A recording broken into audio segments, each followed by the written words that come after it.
Quilting with rulers is a great way to make the blocks on your quilt shine.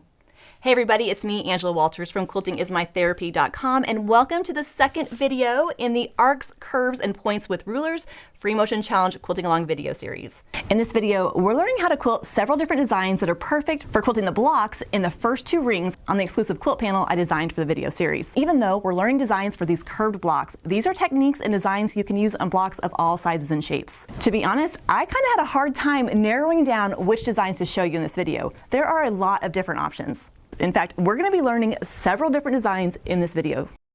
Each design also teaches a certain skill that's going to make you successful with your ruler quilting. So try not to be overwhelmed by all the options. I promise they're pretty easy once you get the hang of them. And if you haven't watched the previous video in the series, be sure to check it out because I go into more detail about how to quilt with these rulers. So grab your rulers and your quilt sandwich and let's get quilting.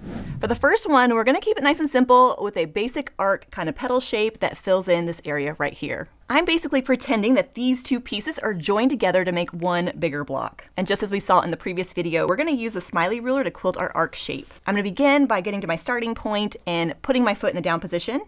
Then I'll place my ruler so that needle stop is around the foot and quilt along that curve to the opposite needle stop. I'm trying to quilt my arc shape design so that it's centered in the block. So these reference points right here are going to show me exactly where it's going to line up. And so I'm trying to angle it towards that outer corner. Then once I get to that needle stop, I'm going to switch it around, use those reference lines to make sure it's in the right place, and then quilt the other side of my arc shape.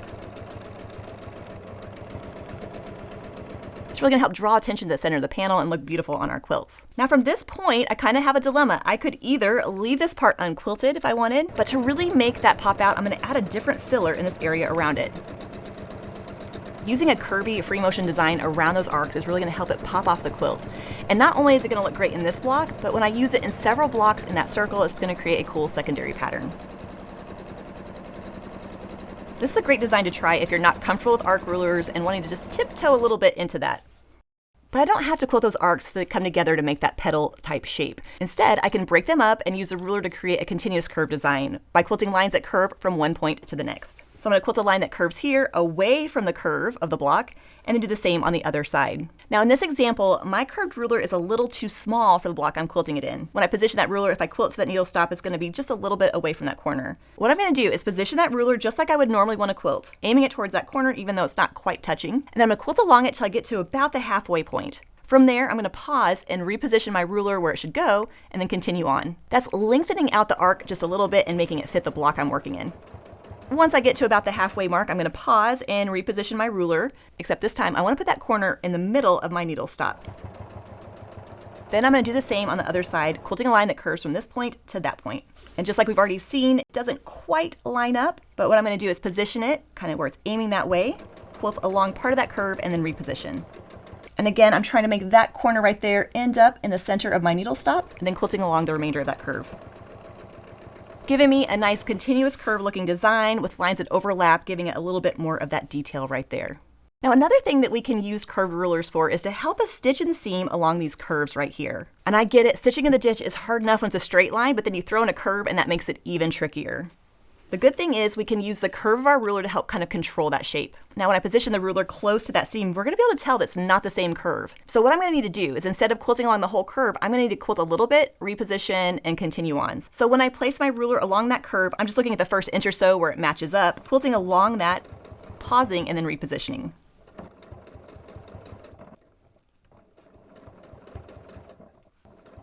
And remember that stitching in the ditch does not have to be perfect. Just get it as close as you can and move on. That's also going to be the same as we stitch along the outside of our blocks. If I want to stitch along the seam, I could use my ruler to help me do that by positioning it close to that foot and then stitching along the first inch or so and repositioning and continuing on. I'm basically taking that longer arc and quilting it in little segments. And even though if you look close enough, you might see that's in those little sections, once you step back, all you'll see is that curve. One of my favorite ways to use these kind of rulers is to create arc shape echoes. If you've watched any of my previous videos, you know that I believe that echoing is a great way to highlight blocks and other quilting designs. In this example, we're going to use the ruler to do exactly that. So looking at the shape I have right here, I'm going to echo just two sides of this block. So I'm going to start from the bottom of my block and I'm going to quilt my arced echo lines. By quilting a line that curves here, stopping when it hits this midpoint, and curving on down to the other side. Now, even though this arced ruler is not the same exact shape, it's still close enough that it's going to look fine. And I'm going to stop right before I hit that point. I'm basically imagining that there's a line going right down the center of this block. And once my arc hits that line, it's time to stop and change direction, working my way back down the other side. So as I'm quilting along it, I'm going to stop as soon as I hit the bottom of the block. And what I love about echo quilting and quilting in general is that you can make this as complex or as easy as you'd like. I could make it a little bit more complex and quilt several echo rows. I could keep it nice and simple and just quilt one. There's no wrong answer. But I do like a little bit of extra quilting, so I'm going to use my ruler to travel along the edge and do the same. Positioning my ruler so that I'll quilt along it, stopping about that halfway point. Depending on the size of your block, you might make your echo lines closer together or spread them further apart, but no matter how you quilt it, the result is going to be quilting that really highlights the outer curve of the block. Now, depending on how much you want to show off those outer curves, you could add some dense filler in this unquilted area right here. Or for a nice simple look that still adds a beautiful echoed touch, you can add more echo lines filling in that space. Again, positioning that ruler against the foot of the machine and quilting along it till I get to that middle point. Then, once that block is filled in, I can simply travel along the edge and fill in the next block with either the same design or a different one. As you're quilting these arced echoes or any of the other designs we're going to be doing this video series, you're probably going to realize there's a lot of repetition in the designs and the shapes that we're quilting. This is going to really help you get comfortable with using this ruler in a lot of different directions. So even if you're just started out and it's going a little rough, don't hate me yet. Keep at it, because I promise by the time you're done, it's going to look great. And as I'm positioning the ruler, I'm just looking to see that it kind of echoes that previously quilted line. So again, not angling here or here, trying to keep it consistently spaced. Then once I think it's in the right spot, I'm going to press down and move along the ruler. And then adding a little filler in that unquilted area is really just going to make those arced lines pop out. Echoing the sides of the block like this is something I would do in multiple blocks that come together to make a bigger pattern, kind of like the ring on our panel. When it comes to echoing, it's the sides of the block that truly shine and make it a statement. In here, I've chosen to echo the bottom sides instead of the top, adding a twist to the design with multiple lines for a dramatic flair. And if you really want to make those echo lines pop, consider quilting a stunning filler design in the unquilted areas, though it is totally optional. Echoing is such a fantastic technique for bringing attention to blocks of all shapes and sizes. So you can keep it simple with just one echo, or go bold with multiple echo lines and a filler design to really elevate your quilting. The choice is yours, and the results will be beautiful. But you can use other designs to draw attention to different points of the block. I'll begin by filling in this area with my chosen design. So starting at the bottom of the corner, I'll quilt an arc that curves away from the block edge, stopping where the pieces meet. Then I'm going to echo the top of the block and return to the starting point. Quilting along that curve and stopping about a half inch or so inside that top corner. Then echoing the other side and stopping about a half inch inside that next corner.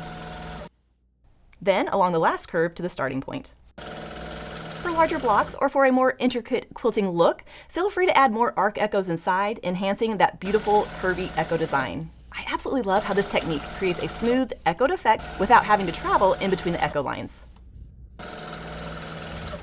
And like we've seen with other designs, you can keep adding to this design by putting filler on the inside of it, or you can just leave it as it is for a beautiful curvy look. So I'm going to use my Smiley ruler to create these arcs that extend from the bottom of the block and go out to both sides. So starting from this point, I'm going to quilt an arc that goes out and ends about an inch or so from the next corner. I'm positioning my ruler so that the needle stop is around the foot, and I'm adjusting the placement of it depending on where I want to end on the side of the block. But remember, there's going to be a 1/4 inch space in between the ruler and the actual quilting. Once I have that placement just where I'd like it, I'm going to quilt along the ruler till I get to the other side. From here, I'm going to travel along the edge of my block and repeat, echoing back to where I started. I'm going to position the ruler so that the quilting goes right to the center of the needle stop on my ruler. I want to keep it about a 1/4 inch away from the edge of the ruler and the end of that needle stop. Then once I have it in place, I'm going to quilt along the ruler, returning to my original starting point. And at any point, if I need to, I can pause, I can reposition the ruler, I can reposition my hands, whatever I need to do to feel comfortable quilting that line. And there you can see my first two arced lines going out to this side of the block. Now I'm gonna do the same thing, except I'm gonna quilt those arcs so they aim towards the other side of the block. So again, I'm positioning the ruler to where that needle stop is around the foot, and then I'm gonna quilt along the ruler till I'm about a ½ inch or an inch or so away from the corner. Then I'm gonna travel along the edge and return back to that starting point. Again, I'm gonna reposition the ruler so that the quilting is about a ½ inch away from the edge of the needle stop. Then I'm gonna quilt around that curve until I get to the starting point.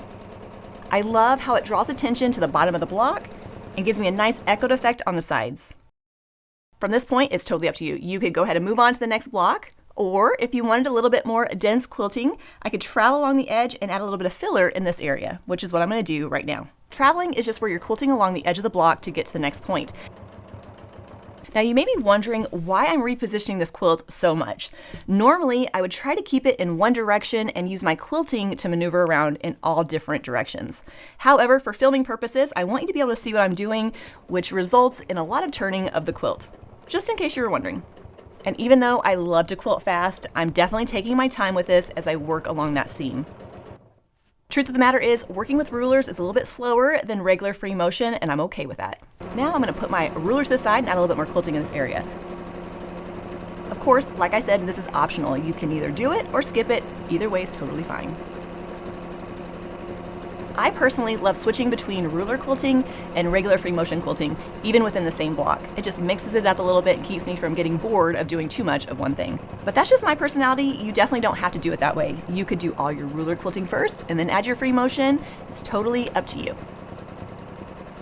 And that's the finished block with that beautiful curved echoing and that dense filler just to make it pop out. In this example, I quilted the lines so that they radiated from that bottom corner, but you can switch that up to give it a slightly different look. In this block, I'm gonna quilt the lines so that they come from this point by quilting a line that curves out to the other side, traveling and returning back. So I'm gonna place the ruler so that the needle stop is around the foot, and I'm gonna position it so that I end about a ½ inch or so away from that bottom corner. Then I'm gonna travel along the edge of the block and return to that starting point. So I'm gonna position the ruler so that that starting point is in the center of the needle stop right here, kind of gauging it so that it's about a ½ inch away from the edge of the ruler. Then I'm gonna hold it in place and quilt along it till I get to that point. We basically have the same design as we previously quilted, except the lines are gonna draw attention to a different part of the block. And now that we have this side finished, I'm gonna do the same on the other side. And to get there, I'm gonna do a little bit of traveling. Of course, if you don't like the idea of doing that, you could tie off and start your new line of quilting over here. Now that I've reached the other corner, I'm gonna do the same thing, quilting a line that curves out to the opposite side, traveling and then coming back. I think the hardest part about learning how to do this is just getting comfortable with learning how to reposition the rulers. The first few times you try it, it's gonna take a little bit to kind of figure out where you want that ruler to go. Try not to get frustrated with it, because I promise the more you practice, the easier it's gonna get. And there's that next design. Again, it looks very similar to the previous one. It's just gonna draw attention to the opposite ends of the block instead of the bottom. And just like we saw with the previous one, if you wanted to, you could add a little bit of a different design in here to fill it in.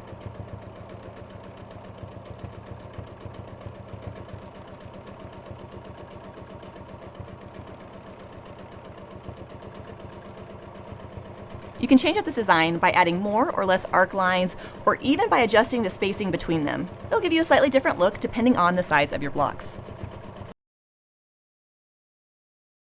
So I'm going to position the ruler against the foot and angle it about a ½ inch or so away from the opposite bottom corner. Then traveling along the edge and quilting back to the starting point. Then I'm going to do the same thing on the other side, quilting rays that return back to my starting point.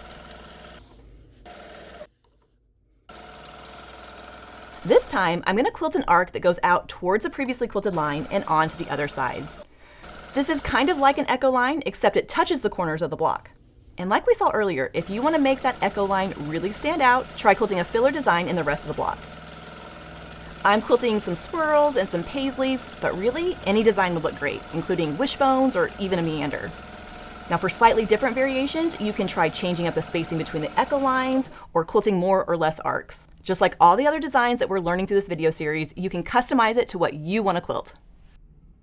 Now we're going to see how we can use the inside of the dot ruler to add a curvy, pointy look inside our blocks.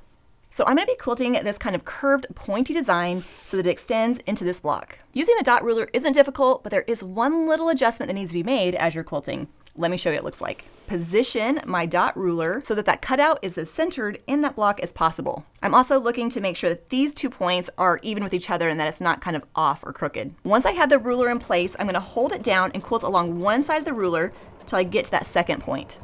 This first needle stop is a great spot to stop, kind of reposition your hands, and then you can continue on.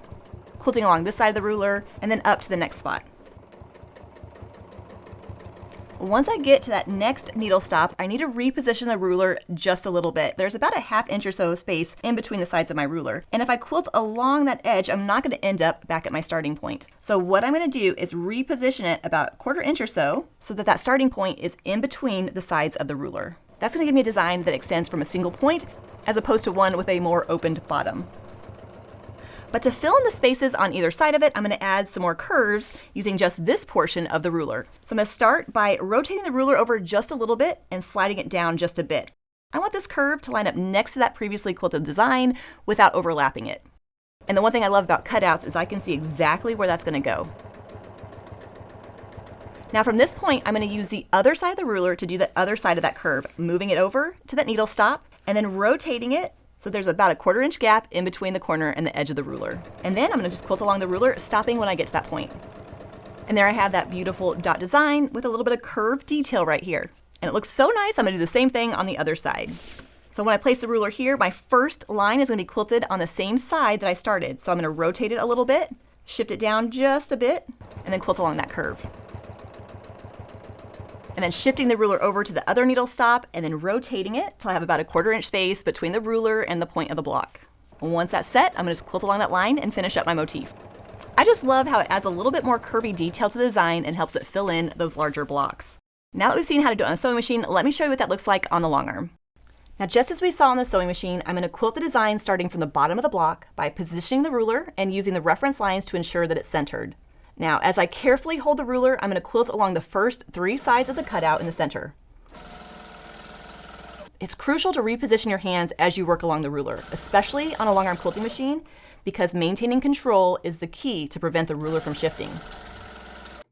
Next, I'm going to make a slight adjustment to my ruler by moving the bottom edge about a 1/4 inch away from the starting point.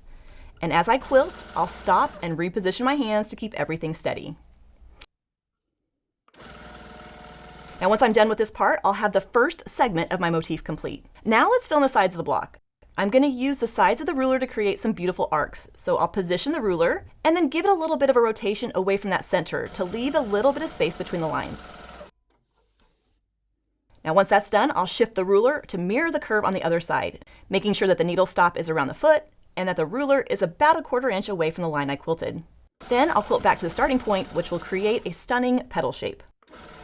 And like we saw on the sewing machine, I'll repeat this process on the other side, positioning and angling the ruler away from the center, just a touch, to quilt another arc line out and back to where I started, completing my dot motif. I truly love how this motif looks on its own, but adding some filler around it can definitely take it to the next level. So depending on the size of your block, you can echo around the motif and fill in the remaining area with a different design.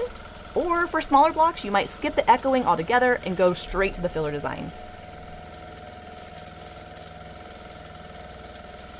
I'm using a contrasting thread color for the quilting around the motif to make it pop in the video, but a matching thread color for the motif and filler can achieve a beautiful effect too.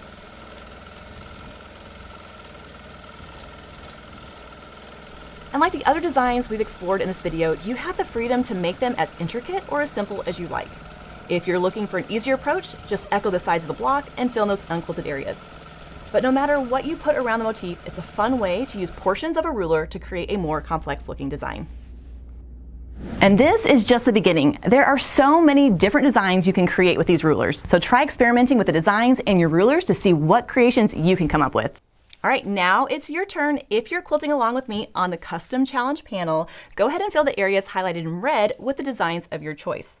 We've learned several different designs this video. You can try quilting the same one in all of the blocks, mix them up to create different effects, or shoot, even create your own design variations. And as always, I've put together some free downloadable quilting diagrams and tips to help you be successful with what we've learned in the video. And if you want even more tips, even more step-by-step diagrams, and even more quilted examples, check out our expanded resource PDF. For just a few dollars, it has everything you need to be successful with the designs that we're learning in the series. To check those out, all you have to do is click the link in the description box below. Well, I'll be back soon with the next video in the series where we're going to start learning how to combine rulers to create some pretty cool effects. Until then, everybody, happy quilting.